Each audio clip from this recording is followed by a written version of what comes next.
शांति।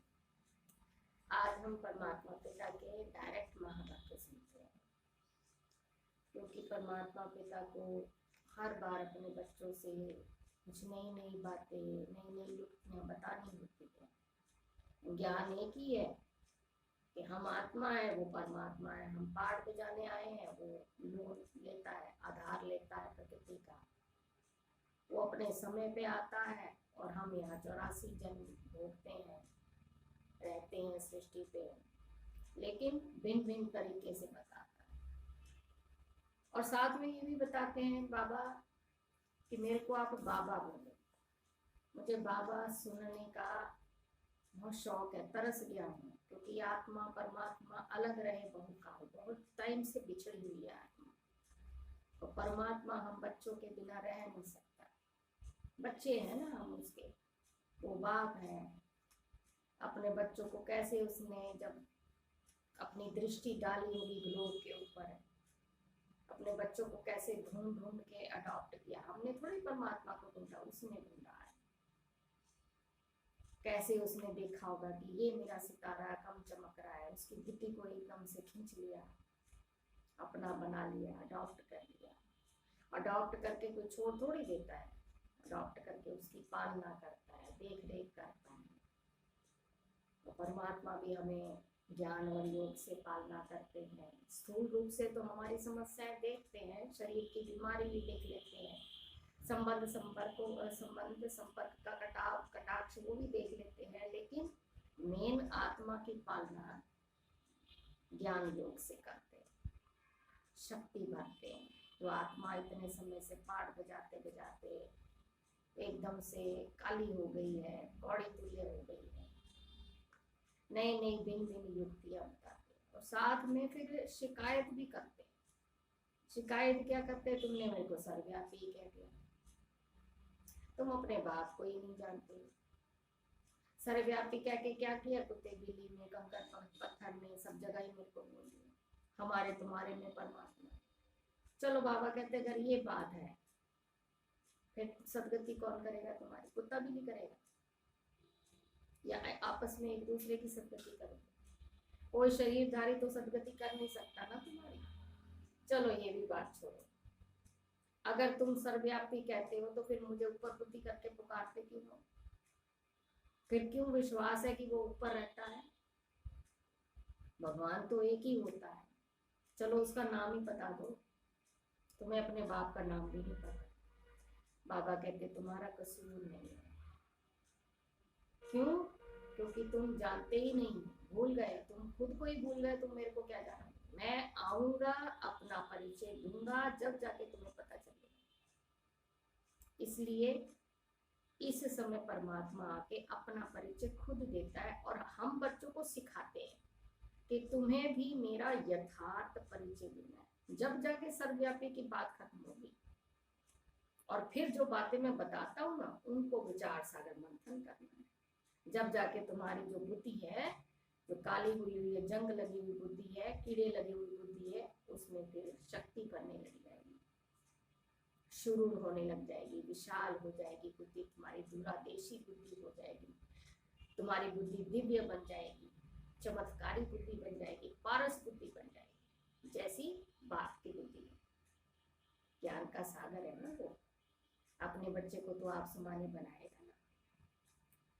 तो बाबा के महावाक्य सुनते, बाबा क्या कहते हैं? मीठे बच्चे, क्या कहोगे? जी बाबा, बाप समान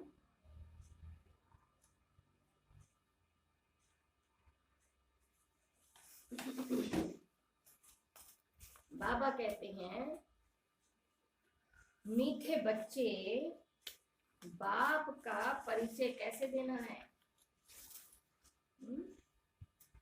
मोस्ट वेलवेड बाप का यथार्थ परिचय देने की युक्तियां निकालिए। एक्यूरेट शब्दों में अल्फ का परिचय दो, तो सर्वव्यापी की बात खत्म हो जाएगी।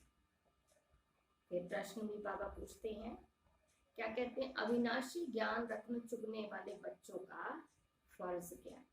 हम लोग रोज रोज क्या सुन रहे हैं, अविनाशी ज्ञान रत्न ले रहे हैं, इनका विनाश नहीं होता है।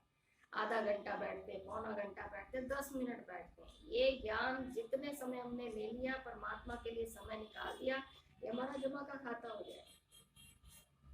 और ये ज्ञान रत्न हमारे अंदर एक तरह से घी का काम करते हैं, आत्मा को शक्ति देते हैं। ज्ञान की उत्तर बता रहे हैं बाबा, ज्ञान की हर बात पर अच्छी रीति विचार सागर मंथन कर एक बात की सबको सही पहचान दे। ये फर्ज बता दिया आज का। पुण्य आत्मा बनाने वाले के साथ साथ पाप आत्मा किसने बनाया ये समझ लेना, ये दूसरी बात बता दी, ये दूसरा फर्ज है। ये बाबा कहते तुम बच्चों का फर्ज, सबको रावण के बेर चुगने से बचाए, ज्ञान रतन चुगाने। बाबा कहते बेर मुझे दे दो।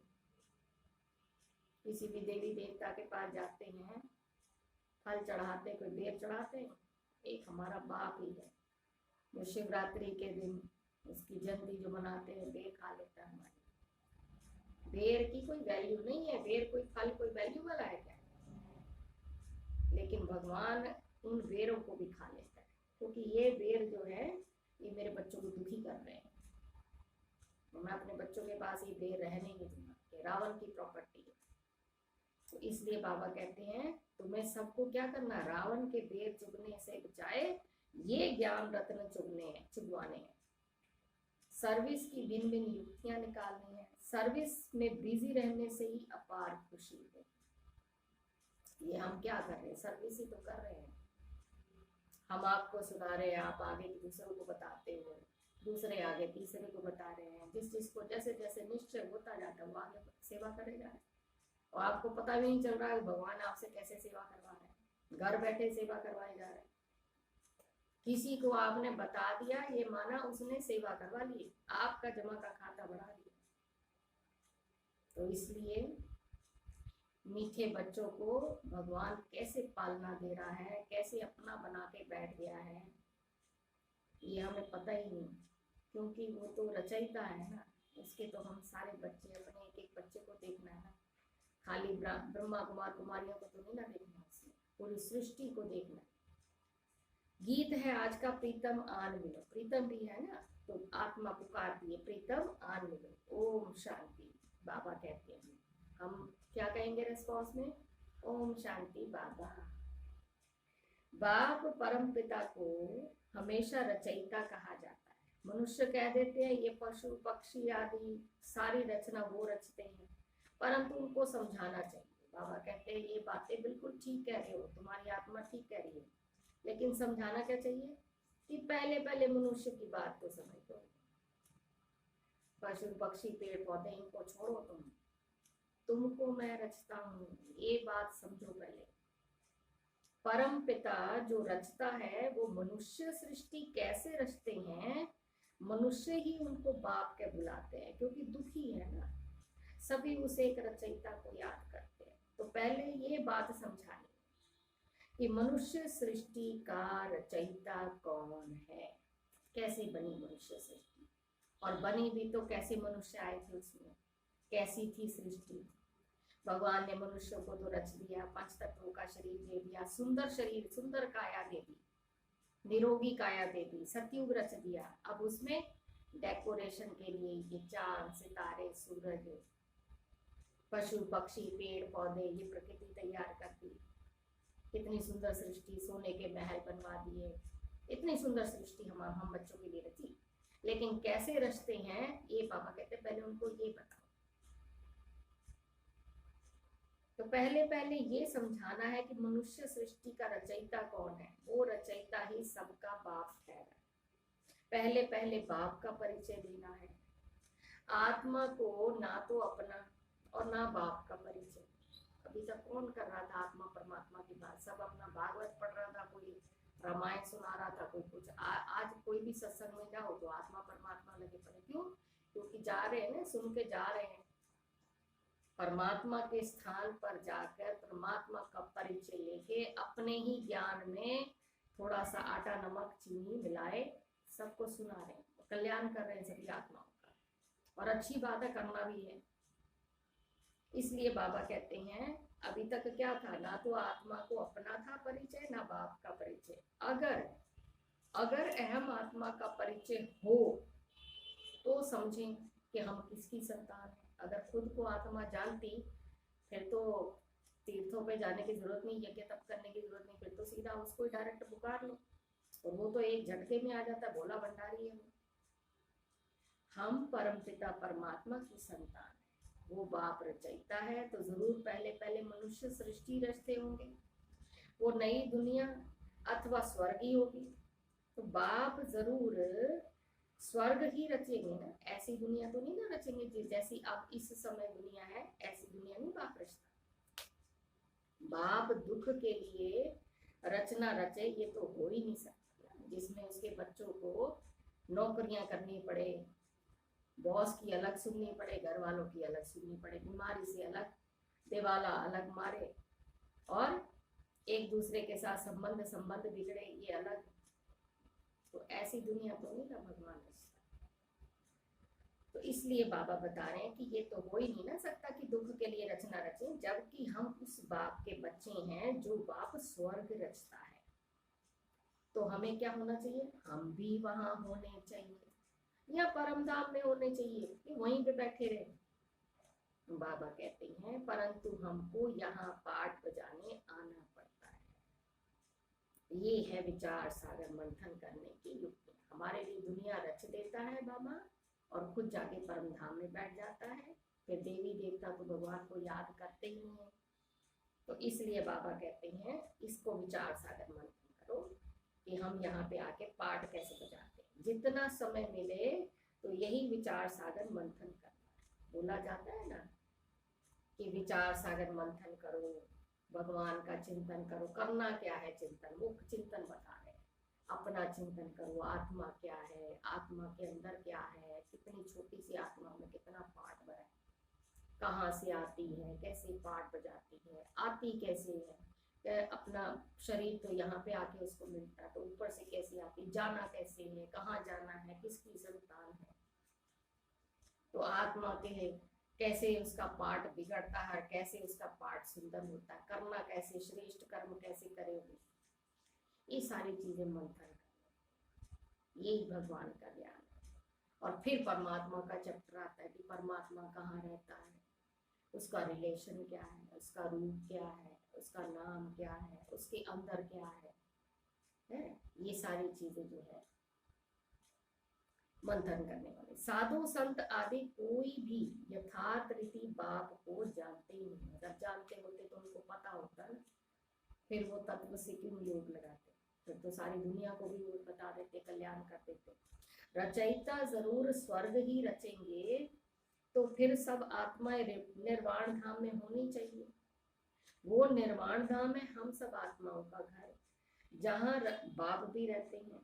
तुम बच्चों को बेहद के बाप से बुद्धि योग जोड़ने के लिए मेहनत करनी पड़ती है। हम आत्माएं जो हैं इस समय सुनने वाली आत्मा है, शरीर नहीं सुन रहा है, आत्मा उसकी बात सुन रही है। वो आत्मा से ही बात करता, आत्मा को ही देखता है, आत्मा की ही लौ कम हुई है, आत्मा में ही प्रकाश, आत्मा में ही शक्ति, आत्मा में ही धारणाएं करवा रहा है। तो इसलिए बाबा क्या कहते हैं, तो बुद्धि योग जोड़ने लिए मेहनत करनी पड़ती है। योग ना होने के कारण ही फिर मनुष्य से पाप होते हैं या धारणा नहीं हो सकती है, बाप को याद ही नहीं करते। अब भगवान तो एक ही है और वो ही है मोस्ट वेलवेट स्वर्ग का रचयिता। अगर आत्मा में परमात्मा की याद होगी तो उसके साथ कनेक्शन होगा। मेरा पिता ऐसा दिखता है, उसने मुझे ऐसे पढ़ाया, ऐसे सिखाया।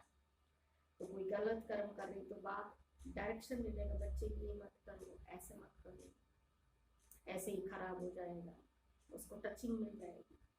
और अगर याद ही नहीं होगी तो फिर क्या हो, फिर तो आत्मा अपनी मनमर्जी से पाप कर्म कर बैठती है। तो इसलिए बाबा कहते हैं जो स्वर्ग का रचयिता है वहां तो बहुत ही सुख है। कहाँ स्वर्ग में, यहाँ दुख होने के कारण ही भगवान को याद करते हैं। तो बाप बच्चों को सुख के लिए ही जन्म देते हैं। अगर इस समय अडॉप्ट किया है तो दुख देने के लिए नहीं अडॉप्ट किया, सुख देने के लिए किया। सतयुग त्रेता को कहा जाता है ये सुखदान, अभी है कलयुग, इनके बाद फिर सतयुग आना ही है, तो जरूर बाप को भी आना चाहिए। सतयुग ऐसे तो नहीं ना बन जाएगा, चमत्कार से तो नहीं छड़ी घुमाई और बन गया सतयुग। हम बच्चों से ही मिलना है, हम बच्चों से ही बनना है। होता ना गेहूं उगाता है किसान, फिर उसमें से जब गेहूं आ जाता है तो थोड़े से धान रख लेता है और कटाई छटाई करके उसके बाद वही मुट्ठी फिर बिखेर देता है, फिर जाके गेहूं उगाता है। ऐसे पूरी सृष्टि में अब सारी आत्माएं आ गई। अब इसी सृष्टि में से मुट्ठी भर आत्माएं परमात्मा चुन के अपना बनाता है, उनके श्रेष्ठ कर्म करवाता है और फिर इसी आत्माओं से सिजरा बनना फिर शुरू हो जाता है। कल तो वृक्ष फिर तैयार हो जाता है, जिसको क्रिश्चियन लोग पूछते ना क्रिसमस ट्री। तो इसलिए बाबा ये सारी बताते कि ऐसे ऐसे विचार सागर मंथन कर फिर कोई को बैठ समझाना चाहिए कि यहाँ तुमको बाप का परिचय मिलता है, बाप द्वारा। कोई देहधारी नहीं बता रहा है, यहाँ पे कोई भागवत भी नहीं पढ़ के बता रहे, कोई ग्रंथ भी नहीं है हमारे पास। कौन बता रहा है बाप का परिचय? बाप स्वयं बता रहा है। इसीलिए डायरेक्ट महावाक्य कहे जाते हैं। मुख भले किसी का भी हो, आज हम सुना रहे, कल को आप भी सुना सकते हो, लेकिन ज्ञान उसका है, वो बोल रहा है, अपने बच्चों से बात वो कर रहा है। मनुष्य उस मोस्ट वैल्यूएड बाप को जानते ही नहीं। बाप को जानते ही नहीं तो अपने को उसके फिर बच्चे भी समझते नहीं, रिलेशन ही नहीं बैठ रहा, रिलेशन बना ही नहीं पा रहे हैं जब बच्चे ही नहीं समझ रहे हैं। भगवान कह के और ही दूर चले गए। तो हमने बाप को जाना, ऐसे उनको बताओ कि हमने बाप को जाना है, तो उनको याद करते हैं। वो बेहद का बाप है सभी आत्माओं का, कोई एक धर्म की आत्मा नहीं, कोई ब्रह्मा कुमार कुमारियों का नहीं, सभी आत्मा। वो निराकार इस साकार प्रजापिता द्वारा रचना रचते हैं। प्रजापिता ब्रह्मा है, ब्राह्मण ब्राह्मणियां भी हैं। जरूर प्रजापिता ब्रह्मा का बाप वो परम पिता ही होगा, अपने आप तो नहीं ना ब्रह्मा ज्ञान सुना सकता, कैसे ज्ञान सुनाएगा? और ब्रह्मा आया कहाँ से? उसका कोई बैकग्राउंड, कोई बायोडाटा तो होना चाहिए ना, कहाँ से आया? बूढ़ा ही पैदा हो गया क्या? तो इसलिए बाबा कहते हैं उसका परम पिता ही होगा ना, उस ब्रह्मा का बाप परम पिता ही होगा, जिसको क्रिएटर कहा जाता है। कोई भी आते हैं तो पहले पहले बाप का परिचय लेना। विश्वविद्यालय खोला ना भगवान ने, ये पूरे यूनिवर्स के लिए खोला है, किसी एक देश के लिए या शहर के लिए नहीं है। ये पूरी यूनिवर्स, पूरी संसार, पूरी दुनिया के लिए ये विश्वविद्यालय खुले हैं। तो बाबा ने कह रखा 5-5 कोस पे विद्यालय खोलते जाओ, मेरे कोई भी बच्चा मेरा रह ना जाए, भिखारी है, कोई लंगड़ा है, कोई अंधा है, कोई वैश्या है, कोई अबला है, कोई भी मेरा बच्चा रह ना जाए, सबको पता चल जाए कि बाप तुम्हारा ऊपर से आया हुआ है। स्वर्ग में जाना नहीं जाना वो तो बाद की बात है, लेकिन इस समय वर्षा तो वो सबको देगा ना, सुख शांति तो सबको देगा ना। तो इसलिए कोई भी आते हैं तो पहले पहले बाप का परिचय देना है। जब अल्फ याद पड़े तब फिर आगे समझ सके, ये कंडीशन है कि पहले भगवान को जानो, जब खुदा की रचना को जान पाओगे। अल्फ बगैर कुछ भी समझ नहीं सके। वो भी समझाना ऐसे है, ये भी तरीका बता रहे हैं, जो मनुष्य समझे कि इन्हों की समझानी तो बड़ी एक्यूरेट दिखाई पड़ती है। ज्ञान उसका है, बोलने वाला भी वही है। महिमा हम बच्चों की करवा देता है कि तुम बोलोगे तो उनको लगे कि हाँ जी ये तो बात बिल्कुल ठीक कह रहे हैं। ऐसे और तो कोई भी नहीं समझाएंगे कि वो बेहद का बाप स्वर्ग का रचयिता। कोई है, कोई गुरु किसी के सत्संग में सुनी हो ये बात कि भगवान स्वर्ग का रचयिता है? वो भी भगवान नहीं, बाप स्वर्ग का रचयिता है। तो जरूर नरक का भी रचयिता कोई होगा। चलो मैं तो स्वर्ग रचता हूँ, तो फिर नरक कौन रचता है भाई? इसका भी कोई रचयिता होगा। पावन बनाने वाला एक बाप है, तो जरूर कोई पतित बनाने वाला भी कोई एक होगा। तो ये अच्छी रीति तुम्हें समझाना है कि बाप कौन है जिसको हम याद करते हैं। रावण को तो याद नहीं करेंगे, मनुष्य तो ना पावन बनाने वाले राम परमात्मा को जानते हैं, क्योंकि वो परमात्मा जिसका नाम शिव है उनको राम भी कहते हैं। हम सारी सीताएं हैं उनकी, और वो हमारा राम है। उसको शिव भी कहते हैं, राम भी कहते हैं। और राम इसलिए कहते हैं क्योंकि वो जो रामायण में कथा बताई ना राम और रावण की, रावण ने सीता चुराई, तो वो सीता कौन है? हम ही तो सीता है। मर्यादा तोड़ के सारी अपना क्या कहते हैं रावण के चंगुल में फंस गई। तो इसकी भी बहुत डिटेल है, लेकिन अभी परमात्मा के महावाक्य सुनते हैं। राम परमात्मा को जानते ना पतित बनाने वाले रावण को जानते, बिल्कुल ही अनजान। फार्म भराते समय भी पहले बाप का परिचय देना है तुम्हें। तुम्हारी आत्मा का बाप कौन, उनसे पूछो। फार्म भर रहे हो, तुम्हें पता होना चाहिए। रजिस्ट्रेशन करा रहे हो, विद्यालय है ना, यहाँ पे फार्म भर रहे हैं, तो फार्म भर के 7 डेज का कोर्स होता है। 7 डेज के कोर्स में यही बताया जाता है, सबसे पहला चैप्टर आत्मा का, फिर परमात्मा का, फिर जाके पूरे सृष्टि का ज्ञान मिलता है, फिर जाके आपने प्राप्ति क्या होती, फिर बनना क्या है, कैसे बनना, फिर ये सारा ज्ञान 7 डेज के कोर्स में बताया। लेकिन पहला क्वेश्चन क्या पूछना कि तुम्हारी आत्मा का बाप कौन? तो बाबा कहते हैं ये प्रश्न और कोई पूछ ही ना सके। आत्मा तो हर एक मनुष्य में है, तभी तो क्या कहते हैं जीवात्मा, पापात्मा, पुण्यात्मा कहा जाता है ना। तो पुण्य आत्मा तो बाप ही बनाते हैं, फिर उनको पाप आत्मा कौन बनाते हैं? तो ये जरूर समझाना पड़ेगा। बाप जो स्वर्ग का रचयिता है, जिसके हम सभी बच्चे हैं, उनको तुम जानते हो। वो तो जरूर पावन दुनिया ही रचते होंगे। अभी है पतित दुनिया, इसलिए मनुष्य गाते ही हैं कि ये पतित पावन आओ। इतने सब पतित मनुष्यों को फिर पावन कौन बनाए? कोई एक की तो बात नहीं है ना, एक इंसान तो बना नहीं सकता ना पावन। कोई एक सत्संग सुन के आए किसी गुरु का, या कोई शास्त्र पढ़ लिया, या कोई विद्वान आचार्य ले लिया, नहीं बना सकता। एक एक को भी नहीं बना सकता। यहाँ तो पूरी दुनिया की बात है कि मनुष्यों को पावन कौन बनाए। सर्वव्यापी है, फिर तो ये बात ही नहीं उठती है कि परमपिता परमात्मा हो। फिर तो बाबा कहते फिर तो नीचे ही रह जाओ, फिर ऊपर की बुद्धि लेके जाते हैं, इसको याद करते। सर्वव्यापी है, फिर तो उसको याद करने की भी दरकार नहीं है, ऊपर बुद्धि करने की जरूरत ही नहीं है। जब कह दिया कुत्ते बिल्ली कंकड़ पत्थर, तो यही सदगति कर देंगे तुम्हारी। तुम्हारे में मेरे में परमात्मा एक दूसरे की सदगति कर ले, फिर ऊपर बुद्धि को लेके याद करने की भी दरकार नहीं। अभी हम आपको बहुत अच्छी राय देते हैं, ये उनको बताओ, क्योंकि जो हमें उसने दी है और तुमने फिर जाके दूसरों को दी। फिर बाबा क्या कहते हैं, ब्रह्मा की राय भी मशहूर है ना, हम ब्रह्मा मुखवंशावली ब्राह्मण ब्राह्मणिया है। ब्रह्मा को भी राय देने वाला जरूर ऊंच ही होगा। ब्रह्मा वल्द परमपिता परमात्मा शिव, मुख तो चाहिए ना उसे। वल्द माना बच्चा, किसका बच्चा है? परमपिता परमात्मा शिव का बच्चा। ऊपर से तो नहीं ना ब्रह्मा ऐसे ही आ गया।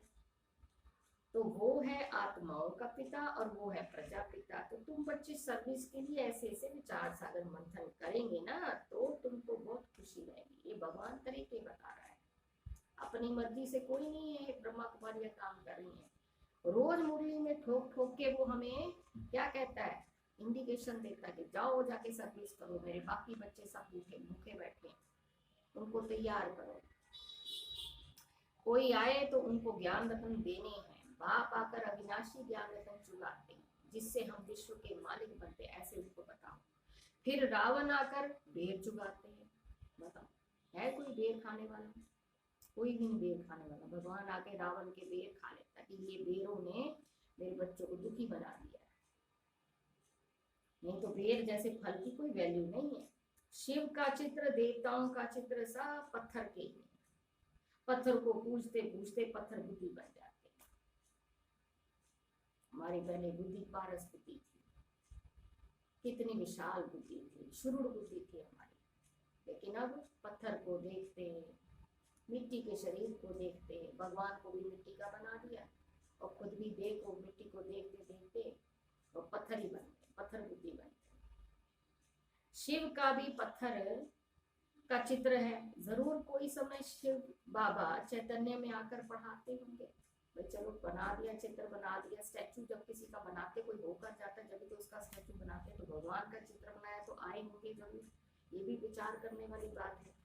प्रजापिता ब्रह्मा भी होगा, ब्रह्मा कुमारी सरस्वती भी होगी। सरस्वती जी को क्या कहा जाता है? गॉडेज ऑफ नॉलेज कहा जाता है।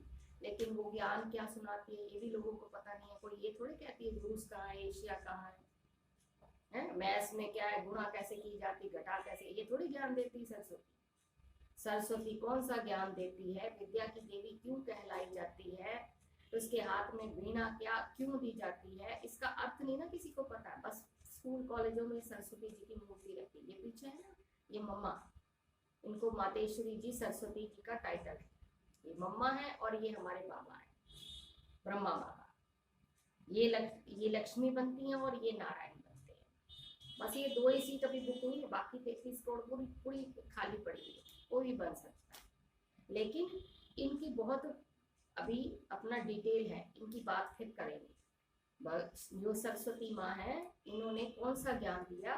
इन्होंने नर से नारायण बनाने का ज्ञान दिया। इन्होंने ये ज्ञान दिया कि भगवान कैसे आके हम आत्माओं का सिजरा जो है वो मनुष्य सृष्टि में परिवर्तित करता है, दैवी मनुष्य बनाता है, देवता बना देता है, हमारे में कैसी शक्तियां मरता है। एक एक चीज को बड़ा डिफाइन करती थी मातेश्वरी जी। तो इसलिए बाबा क्या कहते हैं, वो जो सरस्वती है वो ज्ञान की देवी बनी है। तो कैसे बनी है, कब बनी है, अब प्रैक्टिकल में वो भी पढ़ रही है।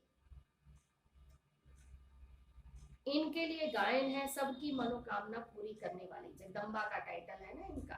तो जगदम्बा अम्बा क्या है? वो सबकी मनोकामना पूरी करती थी। अविनाशी ज्ञान रत्न दान करने वाली, गॉडेज ऑफ नॉलेज। उन्होंने फिर सरस्वती को बैंजो दे दिया। बीना कौन सी बजाती? ज्ञान की बीना बजाती थी, लेकिन उन्होंने सोचा गीत गाती थी, गीत भी वो भगवान के गाती थी। तो ये सब बातें तुम्हारी बुद्धि में आनी चाहिए। जिसको भाषण करना, अगर भाषण करने का शौक है तो बाबा कहते ये बुद्धि हो, तो विचार सागर मंथन करना होता है इन सब बातों। पहले भाषण लिख रिफाइन करना चाहिए। बड़े बड़े जो स्पीकर्स होते हैं ना, ये मिसाल दे रहे हैं, नेता लोग, उनकी मिसाल दे रहे हैं। ये बड़े बड़े जो स्पीकर्स जो होते हैं ना, वो बहुत खबरदारी से बोलते हैं, बिल्कुल एक्यूरेट सुनाते हैं कि जरा भी हिचका तो फिर आबरू चली जाएगी। पहले से ही पूरी प्रैक्टिस करते हैं। कैसे? कागज पे लिख के भाषण पता नहीं कितनों से वेरीफाई होके आता है, फिर जाके बोलते हैं।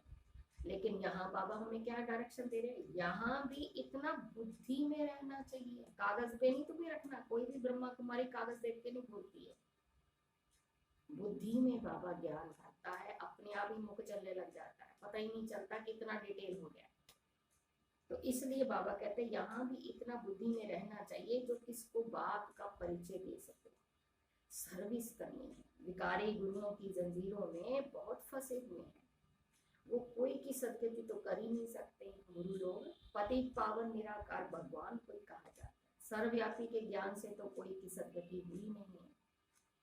पतित पावन है एक शिव बाबा, उनको रुद्र भी कहा जाता है। आज बाबा ने रुद्र यज्ञ और रुद्र ज्ञान यज्ञ को भी अच्छी तरह से डिफाइन किया। कैसे किया? रुद्र यज्ञ भी मशहूर है, इतना बड़ा यज्ञ और कोई रच ही ना सके। ये जो रुद्र यज्ञ है भगवान ने रचा, रुद्र हो ना शिव, उन्होंने जो रचा है ये ज्ञान यज्ञ, रुद्र ज्ञान यज्ञ है। इसमें सबके शरीर स्वाहा होंगे, संकल्प स्वाहा होंगे, श्वास स्वाहा होगी, संबंध स्वाहा होंगे। लेकिन वो जो यज्ञ रचते हैं, रुद्र यज्ञ रचते हैं ना, जो यज्ञ वगैरह, उनकी लिमिट भी होती है, टाइम लिमिट होती है, और साथ में जौ तिल डालते हैं, तो उसको रुद्र यज्ञ कहते हैं। लेकिन ये रुद्र ज्ञान यज्ञ है और ये एक बहुत समय से चला आ रहा है। कब से? 87 वर्षों से भगवान एक ही टाइप का ज्ञान नई नई युक्तियों से, रमणीक तरीके से, मार्मिक तरीके से प्रभावशाली बना के हमें समझा कि कैसे ये मेरे बच्चों की बुद्धि में बैठे, उनका बाप उनको पढ़ा रहा है। इतना बड़ा यज्ञ और कोई रच ही ना सके। रुद्र ज्ञान यज्ञ कितने वर्ष चलता है, ज्ञान सुनाते ही रहते हैं बाबा। यज्ञ जब रचते हैं ना तो उसमें शास्त्र भी रखते हैं, वो लोग जो यज्ञ रचते हैं, रामायण भागवत आदि की कथा सुनाते हैं यज्ञ में, उसको रुद्र यज्ञ कहते हैं। वास्तव में रुद्र यज्ञ ये है, ये यज्ञ रचा भगवान ने। तो बाबा क्या कहते हैं, ये यज्ञ तो बहुत समय चलता है, उन्हों का तो करके फिर भी मास भर यज्ञ चलेगा, ये तो देखो कितना समय चलता है। इसमें जो भी सब पुरानी चीजें हैं वो सब खत्म होनी है। तो ये सारी पुरानी दुनिया इसमें भस्म होगी। कितना बड़ा यज्ञ है, ख्याल तो करो जरा, ये बाबा विचार करने की बात है। जब सबके शरीर स्वाहा हो तब सभी आत्माएं वापस परम धाम में जाए। जब तक बाप ना आए तो पतित से पावन कैसे बने, माया की जंजीरों से लिबरेट कौन करे, कोई तो होना चाहिए ना। इसलिए खुद मालिक ही आते हैं, ऐसे नहीं कि सर्वव्यापी ही हो बैठकर ज्ञान देते हैं, वो तो आते हैं। हम उनकी संतान पोत्रे हैं। वास्तव में तुम भी हो, जो सुन रहे हैं बच्चे, जो नहीं अभी तक जाने हैं भगवान को, जिन्होंने अभी तक नहीं ज्ञान सुना है, वो सारे परमात्मा के बच्चे हैं। तो तुम भी ब्राह्मण हो, इसलिए बाबा कहते हैं उनको बताओ कि तुम भी ब्रह्मा कुमार हो, बस हमने जान लिया है, तुम अभी जान रहे हो। तो क्या कहते हैं बाबा, कहते हैं वास्तव में तुम भी हो। अब वो बाप आया हुआ है, अपना परिचय दे रहे हैं, स्वर्ग की स्थापना हो रही है। गीता है राज ऋषियों की, हठ योगी के तो बहुत शास्त्र, हठ योगियों के तो बहुत शास्त्र है। गीता की बात बाबा ने हल्की फुल्की बताई, वैसे तो डिटेल बहुत है गीता की। तो बाबा कहते हैं एक तरफ वो सब डालो, माना दूसरे शास्त्र डालो, और दूसरी तरफ गीता डालो। कौन सी गीता, ये गीता जी इस समय भगवान जो डायरेक्ट सुना रहा है, ये गीता है। उसमें तो श्री कृष्ण जी का नाम डाल दिया ना, और आटे में नमक जैसा कर दिया, देहधारियों की लड़ाई दिखा दी, जबकि ऐसी लड़ाई तो कोई होती ही नहीं है। तो वास्तव में ये भी कोई हमारी है नहीं है, गीता हमारी है नहीं है, माना हमने नहीं लिखी हुई है, तो भगवान के डायरेक्ट महावाक्य है। हमारी तो है ही ज्ञान की बात है। तो गीता का भगवान आता ही है सदगति करने के। तो बच्चों की बुद्धि में ये सब रहना चाहिए। अब फिर कोई समझे ना समझे, अपना फर्ज है हर एक को समझाना। मौत के समय सभी की आंखें खुलेंगी, फिर ये बाबा ने बोल दिया, फरमान दे दिया कि तुम चिंता मत करो, तुम अपना काम करो, बाकी मैं अपने आप देख लूंगा। कि तुम्हारा काम है समझाना, अब कोई मान रहा है नहीं मान रहा है उसकी चिंता मत करो, अपना काम करो बस। तो बाबा कहते हैं मौत के समय सबकी आंखें खुलेंगी। इस ज्ञान यज्ञ से ही ये विनाश ज्वाला निकली है। अब तुम पांडवों का पति है परम पिता परमात्मा। वो पांडव 5 थे ना, 5 पांडव कोई ऐसे थोड़े युद्ध लड़ेंगे, 5 का मतलब मुट्ठी भर, माना थोड़े पांडव थे। तो ये जो ब्राह्मण है जो ज्ञान सुनते हैं बाबा के यहाँ, यही पांडव कहलाते हैं, शिव शक्तियां कहलाते हैं। अब तुम पांडवों का पति है परम पिता परमात्मा। पतितों को पावन बनाने वाला है ये परमात्मा, ना कि श्री कृष्ण। वो तो प्रिंस है, उनको कोई गॉड फादर नहीं कहेंगे ना। कैसे नहीं कहेंगे, वो राज बता रहे हैं। फादर तब कहा जाता है जब बच्चे पैदा करते हैं। श्री कृष्ण तो खुद ही बच्चा है, तो उनको फादर कैसे कहा जाए, लॉ ही नहीं कहता। तो श्री कृष्ण के साथ फिर जोड़ी भी तो चाहिए, उनके बच्चे भी चाहिए, तब फादर कहा जाए। अच्छा चलो बाबा कहते फिर फादर कहा जाए, वो तो फिर गृहस्थी हो गया। यहाँ तो निराकार बाप बैठ ज्ञान देते हैं, वो कभी गृहस्थी में नहीं आते हैं, सदा पवित्र हैं, जन्म मरण से ही आ रहा है वो। इनको ही आके पत्नी बनाता है अपनी। ब्रह्मा को कहता है तो मेरा बच्चा भी है, मेरी पत्नी भी है, तो तेरे मुख द्वारा मैं बच्चे पैदा करता हूँ। तो सारा कुछ इन्हीं के द्वारा करता है। तो बाबा कहते हैं वो तो पवित्र है सदा। श्री कृष्ण तो माता के गर्भ से जन्म लेते हैं, तो उनको पतित पावन कैसे कहेंगे। अभी तुम बच्चे जानते हो कि परम पिता परमात्मा को प्रजापिता ब्रह्मा के तन में ही आना है। प्रजापिता तो जरूर यहाँ ही होना चाहिए ना, इसलिए उनका नाम ब्रह्मा रख देते हैं। रख कहते हैं कि मैं इस साधारण तन में प्रवेश करता हूँ, और यही 84 जन्म भोग कर अभी अंतिम जन्म में है। और वानप्रस्थ अवस्था में पूरा अनुभवी रथ है। वानप्रस्थ माना बुढ़ापे की अवस्था में, सारी जिंदगी देख ली इन्होंने, अनुभवी रथ है। इन्होंने खुद 12 गुरु किए हुए थे, जब नहीं पहचान मिलती है ना भगवान की तो ठोकरें तो खानी पड़ती हैं। तो उन्होंने भी 12 गुरु किए थे, लेकिन सच्चा ज्ञान भगवान ने खुद प्रवेश करके कर दिया। तो इनकी भी काफी लंबी चौड़ी बात है, तो कभी बताएंगे आपको। अर्जुन के लिए भी कहते हैं ना, बहुत गुरु किए थे, शास्त्र आदि पढ़े थे, तो समझाना भी फिर ऐसे ही चाहिए। प्रजापिता ब्रह्मा का नाम कभी सुना है? ऐसे उनको पूछो, बाबा कहते हैं।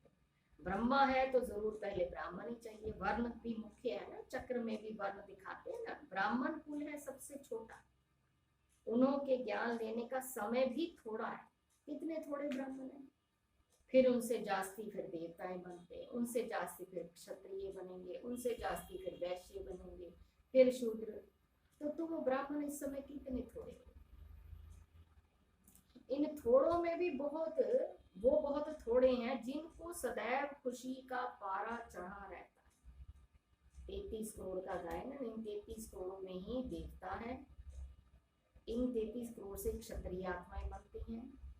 इन 33 करोड़ आत्माओं में भी जो देवता घराने के हैं वो भी राजे महाराजे सारे नहीं बनेंगे। कोई साहूकार बनेंगे, कोई रॉयल फैमिली में आएंगे, कैटेगरी है ना राजधानी स्थापन में। तो वो बाबा बता रहे हैं कि इनमें भी बहुत थोड़े ब्राह्मण है जिनको खुशी होती है कि भगवान मिल गया, उसका ज्ञान मिल गया, उसकी पालना मिल रही है, उसके साथ हम पाठ बजा रहे हैं, हर पल उसकी निगरानी में है, हाथ पकड़ के हर संबंध निभा रहा है। ये सारी खुशी की बातें, नशे वाली बातें। हमारे जैसा richest, who is the richest person in the world, अगर सुना जाए, कहा जाए, पूछा जाए, तो अपने आप को बोलो, I am the richest person because I am the son of God. भगवान ने मुझे अडॉप्ट किया। तो बाबा भी वही बात बता रहे हैं कि तुम ब्राह्मण कितने थोड़े हैं। तो उनमें से भी वो बहुत थोड़े हैं जिनको सदैव खुशी का पारा चढ़ा रहना है। बाप ने समझाया है, खुशी का पारा चढ़ेगा अमृत वेले। ब्रह्म मुहूर्त का तो गायन आप सबने सुना ही हुआ है ना। दिन को और रात को वायुमंडल बहुत गंदा होता है, उस समय याद मुश्किल रहती है। अमृत वेले का समय गाया, उस समय सभी आत्माएं थक कर शरीर से डिटैच होकर सो जाती। तो ये है शुभ मुहूर्त। अमृत वेले में भगवान को याद नहीं करना पड़ता, भगवान खुद हमें याद करता है, खुद उठाता है, उठ जा बच्चे, सुलाता भी रात को खुद ही है। जब पालना कर रहा है तो सारे काम करेगा, लेकिन अमृत वेले वो खुद इंतजार करता है कि कब मेरा बच्चा उठ के आएगा। तो इसलिए शुभ मुहूर्त है। यूं तो बाप की याद चलते फिरते दिल में रहनी चाहिए, बाकी हट से एक जगह बैठ के याद करेंगे तो ठहरेगी भी नहीं। ऋषि मुनि भक्त लोग भी अमृत वेले उठ कीर्तन आदि करते हैं ना, क्योंकि उस समय शुद्ध वायुमंडल रहता है। तो कोई भी आए उनको समझाना है। क्या समझाना? कि हम अभी पढ़ रहे हैं, डिबेट नहीं उनके साथ करनी है, क्योंकि उनकी बुद्धि का विचारों का ताला अभी खुला नहीं है। धीरे धीरे तो समझ में आएगी ना, एकदम से थोड़ी सारी बात, इतना भारी ज्ञान है बुद्धि में कैसे बैठेगा। जब थैले में इतनी सारी और चीजें भर रखी हैं, तो कोई सोना चांदी भी दे देगा तो वो थैले में आएगा ही नहीं। तो हमारी बुद्धि में भी इतने सर जन्म का पता नहीं कितना ही, इतना सब कुछ भरा है। धीरे धीरे खाली होगा, रोज रोज कुछ ना कुछ सुनेंगे। चलो इतने सारे महावाक्यों में 2-4 शब्द भी रह गए, वो भी बहुत अच्छी बात है। इसलिए बाबा कहते हैं उनको समझाना कि हम पढ़ रहे हैं, इसमें कोई अंधश्रद्धा की तो कोई बात नहीं है कि हम ऐसे मानते हैं, नहीं, ऐसा कोई अंधश्रद्धा नहीं है। निराकार बाप टीचर के रूप से हमको सहज राजयोग सिखाए। तो मनुष्य आश्चर्य खाएंगे कि इन्हों को निराकार कैसे पढ़ाते हैं, तब जाके उनको डिटेल बताओ। ऐसे तो बाबा कहते सीधा बोलोगे भगवान आया, कोई मानेगा ही नहीं।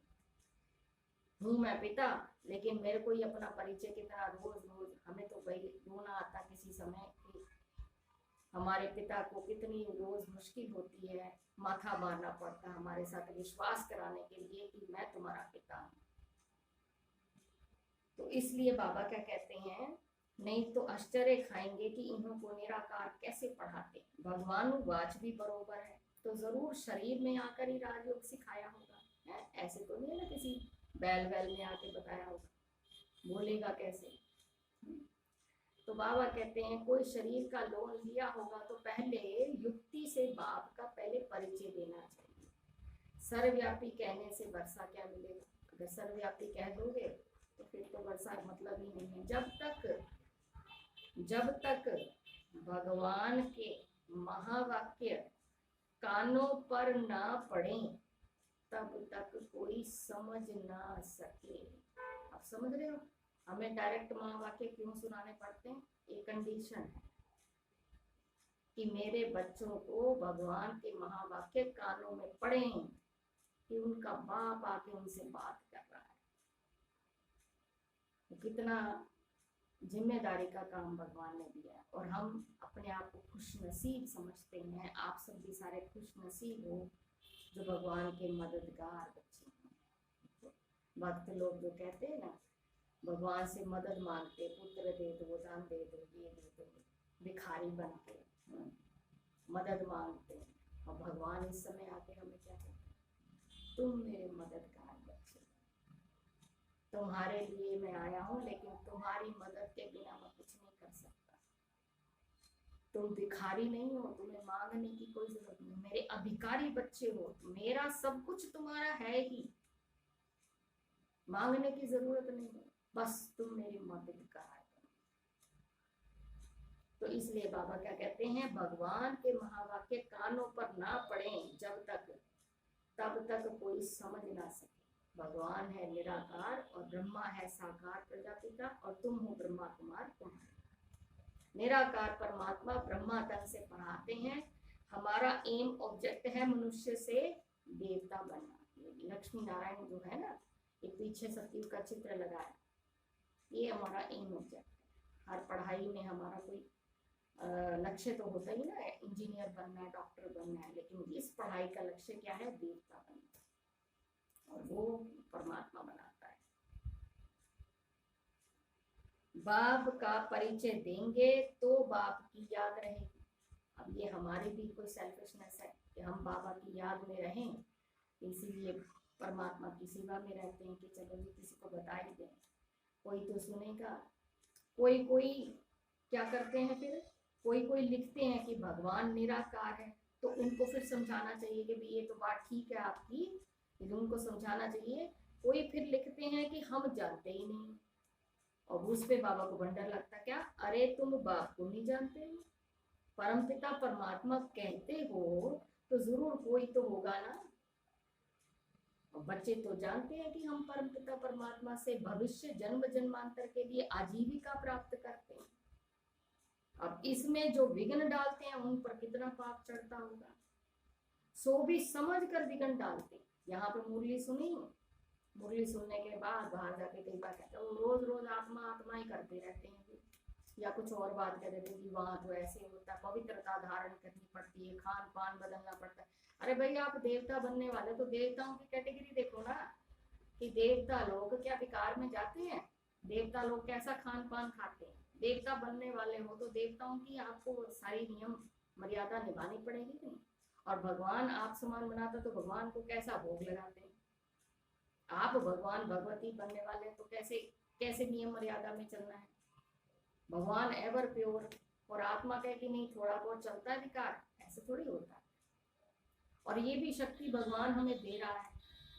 तो ऐसे वैसे जो विघ्न डालते हैं ना, उनके लिए परमात्मा कहते हैं उनके लिए बहुत पाप चढ़ता है।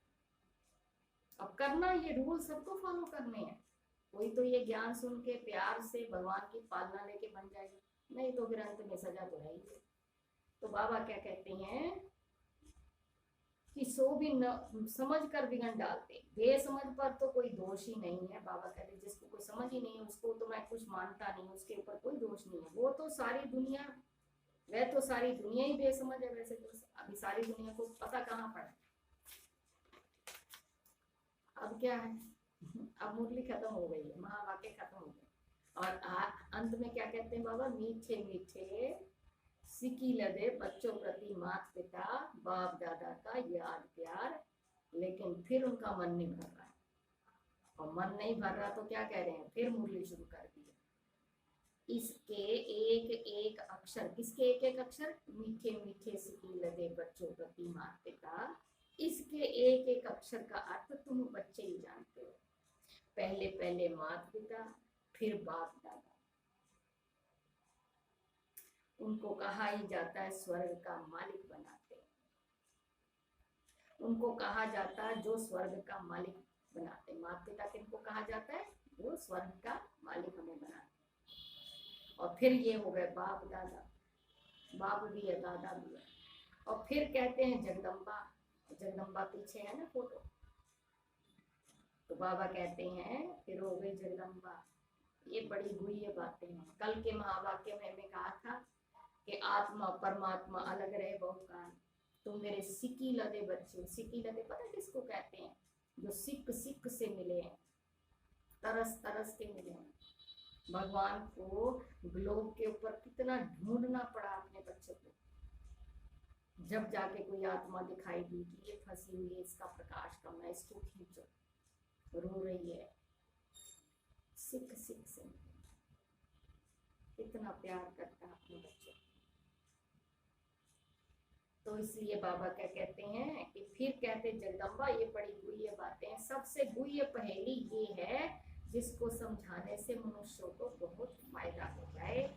फिर कहते हैं सिकी लदे, वो है दूसरी पहेली। कहते हैं अच्छा, फिर कहते हैं ब्राह्मण कुलभूषण स्वदर्शन चक्रधारी। अब ये भी नई पहेली है, एक एक बात में पहेली। अच्छा, फिर कह रहे हैं स्वदर्शन चक्रधारी नूरे रत्नों प्रति याद प्यार और गुड मॉर्निंग। रूहानी बाप की रूहानी बच्चों को नमस्ते। हम रूहानी बच्चों की रूहानी बाप दादा को याद प्यार गुड मॉर्निंग नमस्ते। धारणा बताई बाबा ने, अमृत वेले के शुभ मुहूर्त में बाप को बहुत प्यार से याद कर खुशी का पारा चढ़ाना है। चलते फिरते भी याद का अभ्यास करना है। पाप कर्मों से बचने व ज्ञान की अच्छी धारणा करने के लिए एक बाप से बुद्धि योग जोड़ने की मेहनत करनी है। वरदान बहुत अच्छा दिया, बिंदु रूप में स्थित रह सार युक्त योग युक्त युक्ति युक्त स्वरूप का अनुभव करने वाले सदा समर्थ। क्वेश्चन मार्क के टेढ़े रास्ते पर जाने की बजाय हर बात में बिंदी लगाओ। बिंदु रूप में स्थित हो जाओ तो सार युक्त योग युक्त युक्ति युक्त स्वरूप का अनुभव करेंगे। स्मृति बोल और कर्म सब समर्थ हो जाएंगे। बिना बिंदु बने विस्तार में गए तो फिर तो क्या कि उनके व्यर्थ बोल और फिर कर्म में समय और शक्तियां सारी ये व्यर्थ गवा देंगे, क्योंकि जंगल से निकलना पड़ता है ना। इसलिए बिंदु रूप में स्थित रह सर्व कर्मेंद्रियों को ऑर्डर पर मान चलो। स्लोगन भी बताया बाबा ने। स्लोगन में क्या कह रहे हैं, बाबा शब्द की डायमंड चाबी सदा साथ है तो सर्व खजानों की अनुभूति होती है। बस बाबा शब्द और शांति। बड़े प्यार से बाबा को याद करेंगे और आत्मा समझ के, और मुख से शिव बाबा, मन से शिव बाबा, मुख से तो नहीं मन से।